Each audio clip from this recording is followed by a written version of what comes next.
just like to say thank you for everyone for coming and taking time at your busy schedules, but I have some important news to say. Some of you might like it, I know a lot of you won't, but here we go. Yes, I have a tail on me. Yes, I know, calm down, stop, wait, don't throw that, right? I have a tail on me, but it was not on my own choice. I lost the bet, and now I'm here. Don't kill me. I said not to kill me, calm down, everyone back up. Oh, great. Well, that didn't go great. Better than expected, but not great. Well, I'm gonna get myself cleaned off. Enjoy a random clip I found somewhere.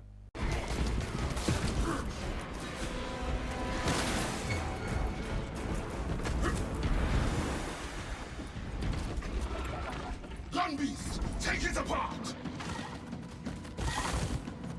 That's much better. So, the town. The sore spot for most 40k fans, especially when fighting them, often called space weeaboos or communists, which I mean, you're not wrong, but instead of communists, they're more in line with fascism. Fascism being a far-right movement during World War I in Italy, but made more open to the world during World War II by Italy and Germany. The way Tau are like fascists is that they want everyone to get along, but only under their rule, and if you disagree, then you shouldn't exist.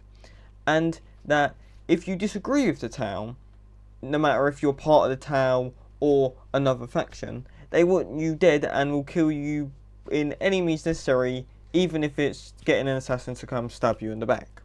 But, and this is a big but, the Tau, in my experience, do have some redeeming qualities, being mainly the crew and some cool roadblocks, especially this one. This one is cool, I don't want to hear anything otherwise. But we're not here to see any of the cool things, but instead these little guys, the Pathfinder team. The Pathfinder team, like the rest of the Tau, believe in the greater good, and will also die for the greater good. But with all that said, let's get to the painting. I did start painting these before I thought about starting YouTube and uploading, so we'll start where I left off. But the first two steps were to give it a white prime, and then all the pieces of the armour, you apply an Agraff Earthshade wash to it and pull it off with some kitchen towel or paper towel. Starting from where I left off, we're going to start with the clothing of the town. So I took Eshin Grey and painted it all over the trousers and sleeves.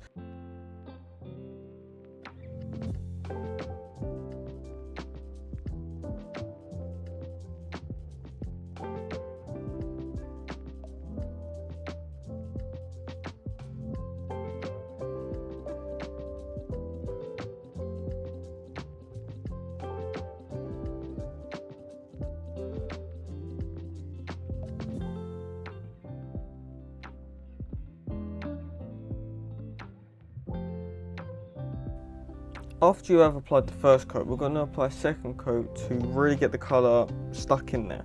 So you're going to take Eshin Grey again and just paint over everything you've already painted Eshin Grey.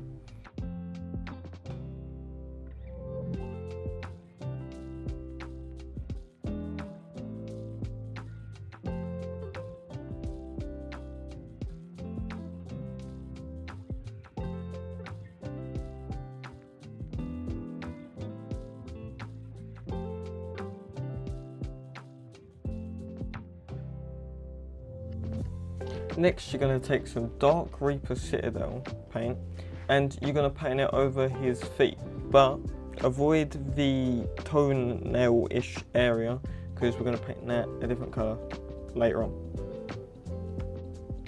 After you have painted his legs, apply another coat of Dark Reaper just to bring the colour out more, make it more vibrant.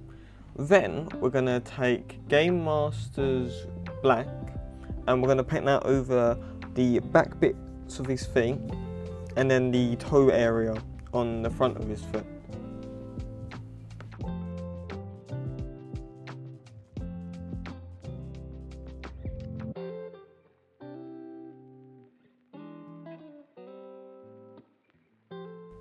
Now that we are done painting the tails, legs and feet and no longer have to look at them, it's time to look further above the model towards the chest area in the back.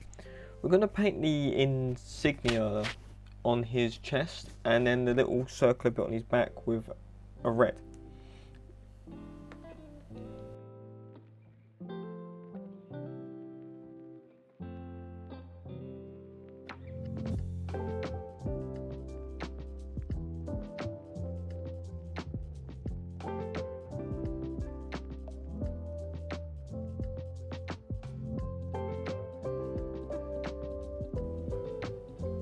We're also going to paint the leader of the squad's antenna thing on his head and the bit of cloth on the sword that he has on his backpack in the same red, because just to signify that he's the leader.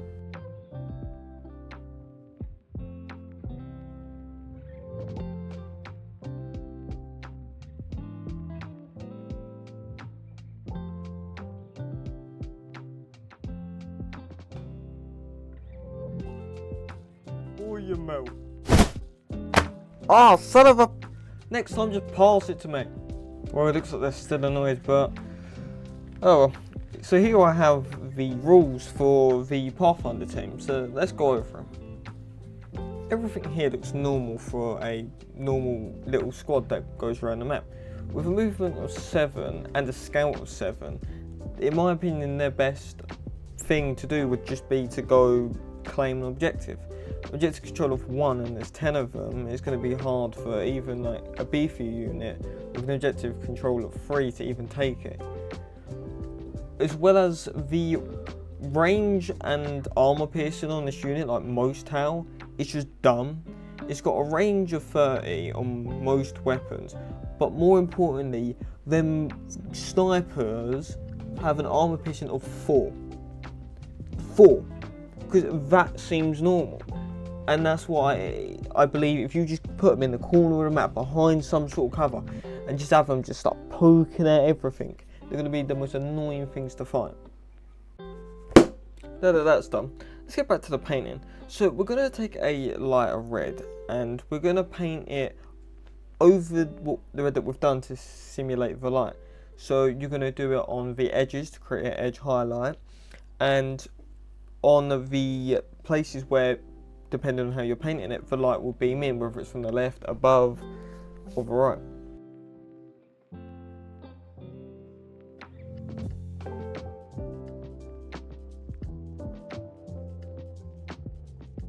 After you have finished highlighting the red, we're going to put our attention back to the guns. We're going to finish them off now. So you're going to take a grey and we're going to paint the undersides of the guns to give them a bit more of a defined look, so it's not all just white all the way through and it looks like they're just holding a gun made out of their own armour.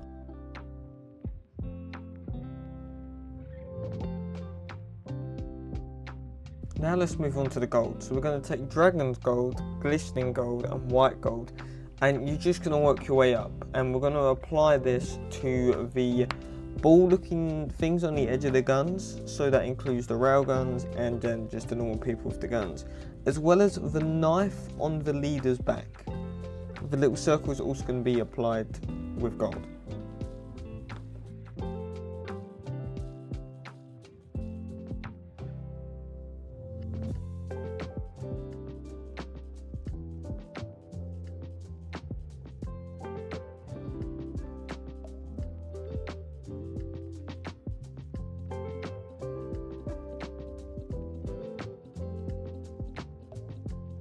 After we have done painting with gold, we're going to take frost hot contrast paint and we're going to paint it over the railgun's rail parts to make it look like it's shooting or have just shot, and then the face bits where the lenses are to make it seem like they're in there and they're on and they're trying to find someone to shoot.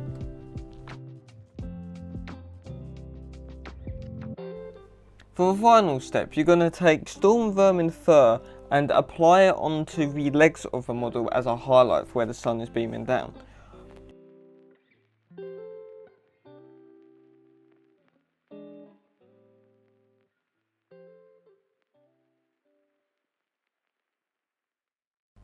Now that we're finished with the model, it's time to move on to the base.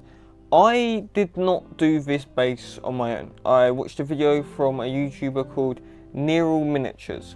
I will leave the link to the video and his channel in the description if you want to see how you can do the base. I highly recommend you go watch it, it's a very good tutorial.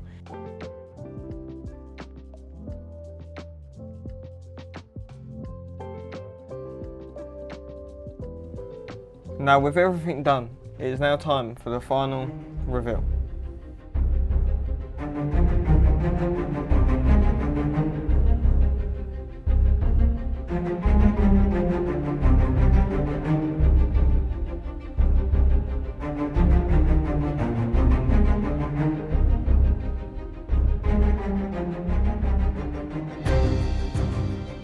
And that about wraps it up. I'd like to thank everyone for watching, and I hold that thought. Oi! Oh, my nose! That felt good. Where was I? Oh, that was it. And I wish you all a Merry Christmas.